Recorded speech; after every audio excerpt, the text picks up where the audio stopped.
అయితే చిట్లం పొడి చేయడానికి కొలతలు ఉంటాయి. 1 కప్పు శనగపప్పు, అలాగే 1 కప్పు కందిపప్పు, 1 కప్పు గుండుపప్పు. అయితే మినపప్పు రౌండ్గా ఉందనుకోండి, మధ్యలోకి చీల్చిన దాన్ని గుండుపప్పు అంటాం. అందుకే నేను కొంచెం తక్కువ వేసుకున్నాను, ఎందుకంటే ఇది ఫుల్ పప్పు కాబట్టి. అదే విడదీసిన పప్పు అనుకోండి ఎక్కువ వస్తుంది, గుండుపప్పు కాబట్టి కొంచెం తక్కువ వేసాను. ఒకవేళ మీ దగ్గర గుండుపప్పు ఉంటే ఇలా కొంచెం తక్కువ, లేదా విడదీసిన మినపప్పు ఉంటే కనుక సమానంగా వేసుకోండి. అలాగే 1 టేబుల్ స్పూను పుట్నాల పప్పు. ఇప్పుడు మనం తీసుకున్న కొలతకి ఒక 10 ఎండుమిరపకాయలు సరిపోతాయి. అలాగే ఇందులో కొంచెం బెల్లం పొడి వేస్తారనమాట, అప్పుడే ఆ చిట్లం పొడికి మంచి రుచి వస్తుంది. ఇప్పుడు పొయ్యి మీద కడాయి పెట్టుకున్నాను. ఇందులో ఒకదాని తర్వాత ఒక పప్పు వేసి వేయించుకోవాలన్నమాట. మొత్తం పప్పులు ఒకేసారి వేయకుండా ఒక్కొక్కటి సపరేట్గా మంచిగా వేయించుకోవాలి. చిట్లం పొడి మంచి రుచి రావాలి, మంచి సువాసన ఉండాలి అంటే మనం పప్పులు వేయించుకునే విధానంనే ఉంటుందన్నమాట. పప్పులు మరీ నల్లగా వేయించుకున్నాం అనుకోండి బాగుండదు.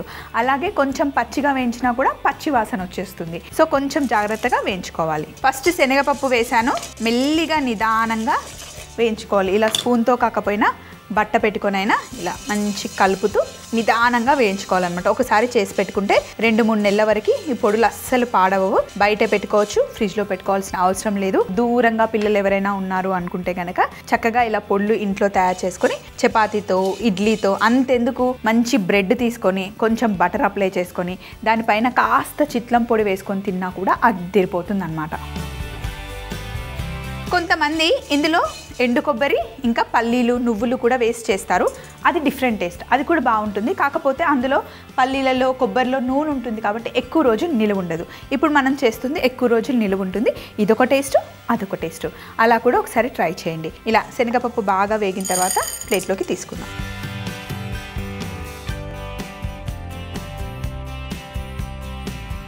శనగపప్పు చూడండి ఎంత మంచి కలర్ వచ్చిందో. అలాగే కందిపప్పు కూడా వేసుకోవాలి.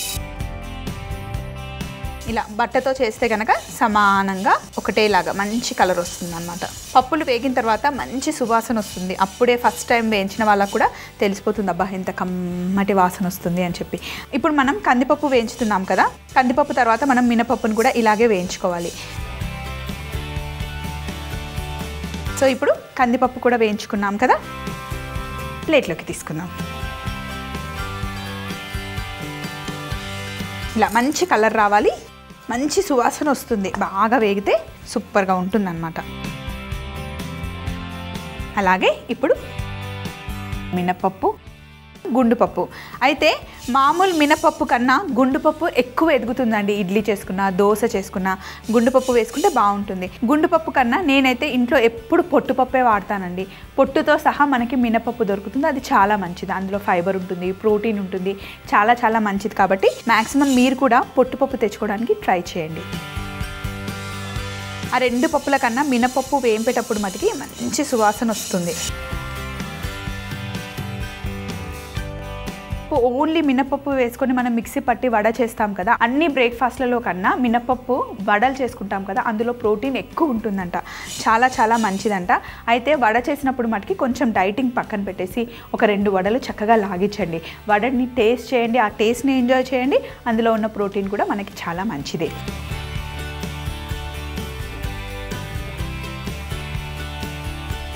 ఇలా మినపప్పు కూడా మంచిగా కలర్ చేంజ్ అయ్యేంత వరకు వేయించుకోవాలన్నమాట. ఇలాంటి కడాయిలు ఉన్నాయనుకోండి, ఇలా వేయింపుకోవడానికి, అలాగే నూనెలో ఏదైనా ఫ్రై చేయడానికి ఈ కడాయిలు చాలా బాగుంటాయి. ఇంకా ముఖ్యంగా ఇలా వేయించుకోవడానికి ఏంటంటే కడాయి ఒక్కసారి వేడవడానికి టైం పడుతుంది, కానీ ఒక్కసారి వేడెక్కిందంటే వేడి సమానంగా పంచుతుంది, చక్కగా వేగుతాయి.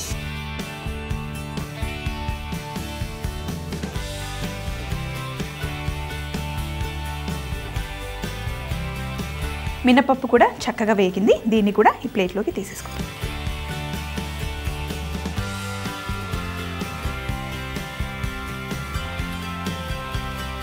అయితే ఇప్పుడు కరివేపాకు వేస్తున్నాను. కరివేపాకును కూడా జస్ట్ డ్రై రోస్ట్ చేసుకోవాలి. కరివేపాకు పొడి కూడా సపరేట్గా చేస్తారండి, చాలా బాగుంటుంది. అయితే అన్నంలో ఫస్ట్ ముద్ద కరివేపాకు పొడితో తిన్న తర్వాత మిగతా కర్రీస్ వేసుకొని తింటే చాలా మంచిది. కరివేపాకు మనకి చాలా మంచి చేస్తుంది, జుట్టు బాగా వస్తుంది, కళ్ళు బాగా కనిపిస్తాయి, స్కిన్ చాలా బాగుంటుంది. అలాగే డయాబెటీస్ ఉన్న వాళ్ళకి కరివేపాకు చాలా మంచిగా పనిచేస్తుంది. చాలా మంచి మంచి వాల్యూస్ కరివేపాకులో ఉన్నాయి. కరివేపాకు ప్రతి దాంట్లో వేసిన దాంట్లో తీసి పక్కన పడేస్తాం, కానీ కరివేపాకు పొడి చేసుకున్నాం అనుకోండి పడేయకుండా డైరెక్ట్గా తినేస్తాం. మీకోసంలో ఆల్రెడీ మనం కరివేపాకు పొడి చేసుకున్నాము. ఎవరికైనా తెలియకపోతే కనుక లింక్లో చూడండి. కరివేపాకు కూడా చక్కగా వేగింది. ఇలా ఎందుకు మనం కరివేపాకుని డ్రై రోస్ట్ చేస్తున్నాం, డైరెక్ట్గా వేయొచ్చు కదా స్వప్న అంటే, అందులో తేమ ఉంటుంది కదా, మనం మిక్సీ పట్టేటప్పుడు ఆ తేమ వల్ల పొడి పాడైపోయే ప్రమాదం ఉంటుంది. అందుకే మనం కరివేపాకుని చక్కగా వేయించుకున్నాం అనుకోండి, తేమంతా వెళ్ళిపోయి డ్రై అయిన తర్వాత కరివేపాకు రుచి, ఆ ఫ్లేవర్, ఆ టేస్ట్ అలాగే లాక్ అవుతుంది అన్నమాట. సో ఇప్పుడు మనం ఎండుమిరపకాయలు వేసి, ఎండుమిరపకాయలని డ్రై రోస్ట్ చేసిన లాభం ఉండదు కాబట్టి కొంచెం నూనె వేసుకుందాం. రుచి చాలా బాగుంటుంది నూనెలో వేయించితే కనుక. కొంచెం నల్లగా అయ్యేంత వరకు వేయించుకోవాలి. కొంచెం ఆ ఘాటు వస్తుంది కదా, అంటే వేయించే వాళ్ళకన్నా పక్కనున్న వాళ్ళు తుమ్ముతారు, ఒక తుమ్ము రాగానే తీసేయాలన్నమాట.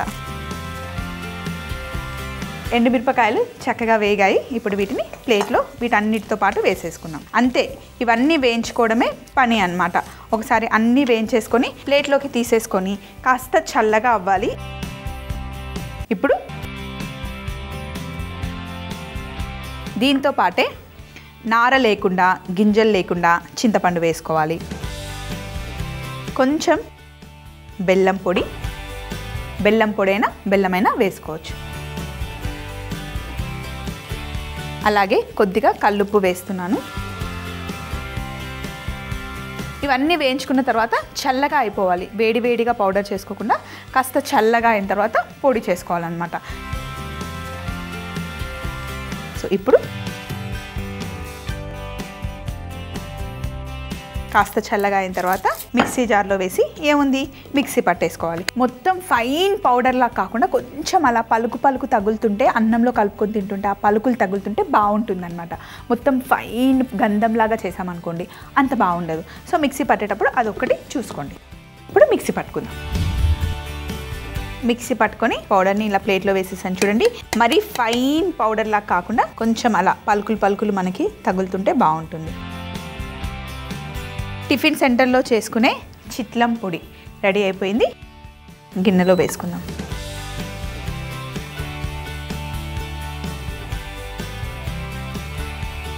నేనైతే నా స్టైల్లో చేశానండి. రకరకాలుగా చేస్తారు. ఎండుమిరపకాయలు ఎక్కువ వేస్తారు, కొంతమంది ఏమో వెల్లుల్లి కూడా వేస్ట్ చేసుకుంటారు, రకరకాలుగా చేస్తారు. ఇది నా స్టైల్లో నేను చేసిన చిట్లం పొడి.